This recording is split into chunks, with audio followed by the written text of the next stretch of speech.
situation na nakakatakot. At napatin mo nga ako, nasasaktan ka pa ba kapag ka paulit-ulit na sinasabi Oo na naman. ikaw daw ay isang gay? Oo naman.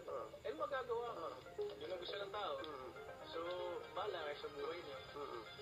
Siguro, isipin mo yun, pasensya ka na, hindi mo ako makukuha. For me, parang masakit, di ba? Kasi parang, sana kilala mo ako para bago mo ako sabihin ng ganyan. So, kinikipit-balikat ko na lang. Ang importante sa akin, kilala ako ng Diyos ko, kilala ko yung sarili ko, kilala ako ng pamilya ko, at kilala ako ng anak ko. At kaya mo sabihin sa Diyos mo, hindi po ako gay. Oo. So, yun ang importante sa akin. So, ba't ako magpapa-apekto? Masakit ko sa masakit kasi parang sa akin, gusto mo manapak. Pero nang mapapala no pagsapak mo. Di ba? Masakit ka, magkasala ka. Yung bang issue na to yung sinasabi mo munti ka nang mabasa gulo? Lagi naman yun eh. Lagi.